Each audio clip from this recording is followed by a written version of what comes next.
Hey everybody, welcome to this very quick little indie zombie quickie. Let's talk about 3 little indie RPG strategy tactical games. First up, Wargroove.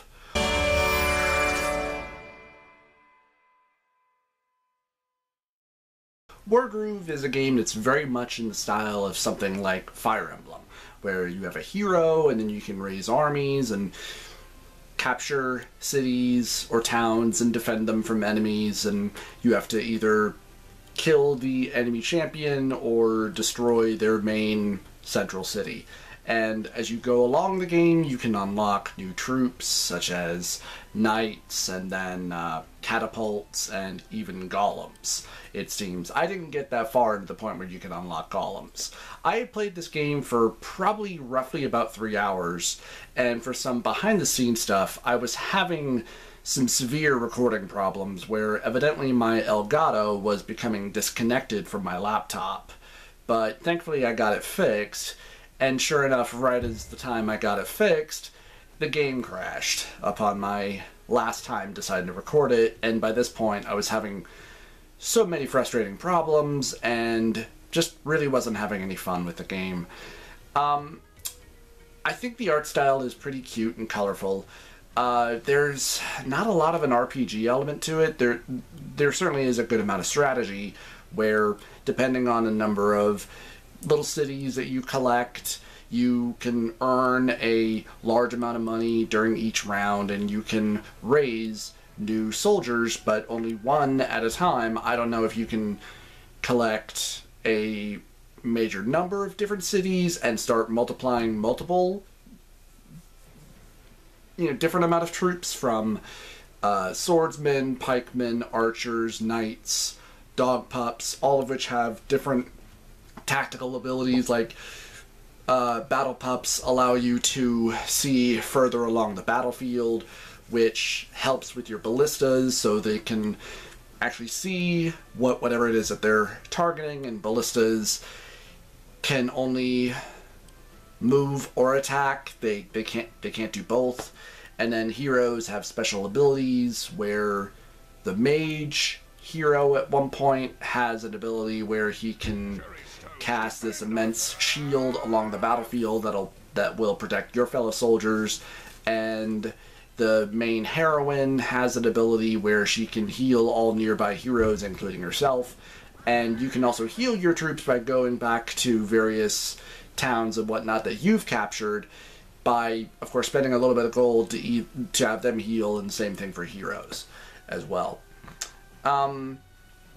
This was interesting and pretty enjoyable to a point. I'm not really sure exactly how far into the quest, because I don't know how long it is, but there is a story mode. There is also what seems like an arcade for fun mode where you choose whatever different type of army that you want to play as, or whatever different types of hero that you want to play as, and you go through to try and collect treasures. I didn't play this for very long, but if you want to check it out, certainly do.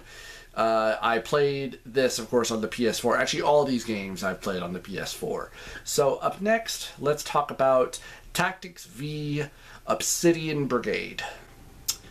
This is very much a Final Fantasy Tactics style game, but oh boy, I only managed to do one sitting for this because I hate the graphic style for this. This game is ugly. It's ugly. It's slow. It just doesn't feel good. And it's very obvious that this game is really trying to be Final Fantasy Tactics when you have characters that have an ability to throw a rock, and some of the mages look a lot like the mages from Final Fantasy Tactics.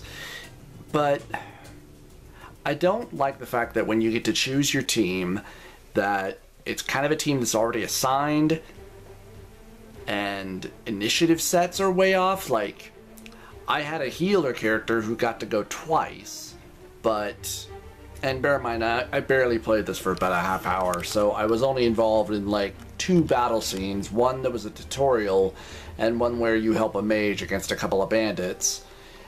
And it was just so mind-numbingly tedious and boring. And I just had no fun with this. None. And I mean, the graphics were a huge part of that, too. The game feels... I don't necessarily want to say broken, but a lot of the loading from time to time seemed like it was having a lot of problems. Like it was struggling in and of itself, and I don't like the way the camera works. I don't like the way the grid system works. I don't like the way any of the models or anything in this game looks at all. I barely managed to play this game for a half hour before I was like, nope, I'm sorry, I'm out. If you want to check it out, certainly do. That's probably a very biased opinion at this point, but yeah, this game did not appeal to me at all. Sorry.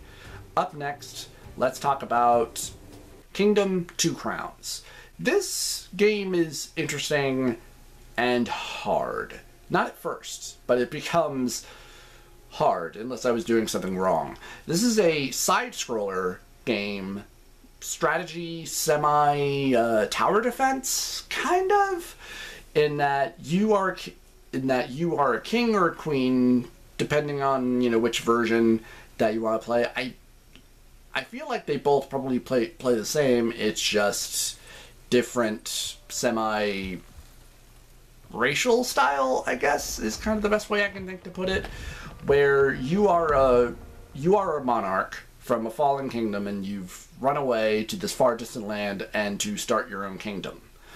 Or town, at least. And you collect money, you raise a little village, you hire people to, whether they're defenders or workers or whatever, and then you can raise structures, be they barriers, be they towers for your archers to have better shots at the enemies with, because the enemies that you're fighting are these weird little creatures, I believe known as greed creatures, who can not necessarily kill your little minions, but they will turn them to the point where they just won't work for you anymore until you find them again and give them money to go back to your camp and take up a job.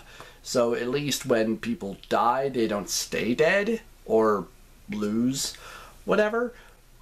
But a problem starts to become that I found where after the first hour or so, you just stop making money, which you need in order to be able to cut down trees, build new structures, to, you know, to start raising farms in order to make more money, to enhance your structures, to go out into the world even further and perhaps find more people to bring into your camp, to hire them to be defenders or builders or even farmers. And there's probably even more stuff that you can unlock if you have a crap ton more money. And you do earn more money by making certain people do things, like the defenders will go out and they'll go hunt for food. They just do this automatically too, and you can tell the workers to cut down trees and then give them jobs if you have enough money to build particular structures. You're never really specifically told what structures you're being built, so it's fairly Warcraft-ish, only you don't get to decide what gets built. I would have liked it if you could have brought on minions yourself. Like, I don't like how you have to go out into the wild and find random minions and then hire them and they slowly walk back to your camp, because there's a good chance that they could get attacked and just become wanderers again. I do love the art style of this game. It's absolutely beautiful. There is a day-night cycle, and at least the AI for your minions is smart enough to know that when night falls, that they go back behind the borders and stay behind safety. I would have liked to play this more, but I just kept on bumping into a hurdle where I would always get to this certain point where I just didn't have any money, and I couldn't make money, and I couldn't figure out what it was that I was supposed to do. And every time I tried to go out into the world, because you can also find treasure chests that will contain a good amount of gold, but this only happened, I think, a few times, and then eventually you hit a wall where it's a demon portal that you probably eventually have to conquer.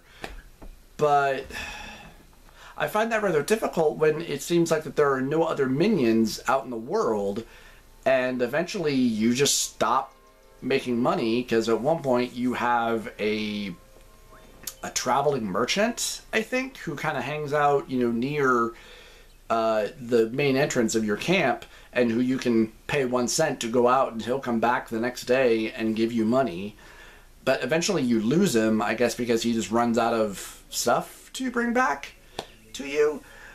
I don't know. I mean, I think I really would have preferred if you could, like in Warcraft, when you create minions, that you could choose to, you know, what type of minion it was that you want to create, and then when you were low on resources, have, you know, your peasant characters go out and chop down wood, gather resources and whatnot, and then you build up defenses, and you create soldiers, you create archers, or just whatever else it is that you need.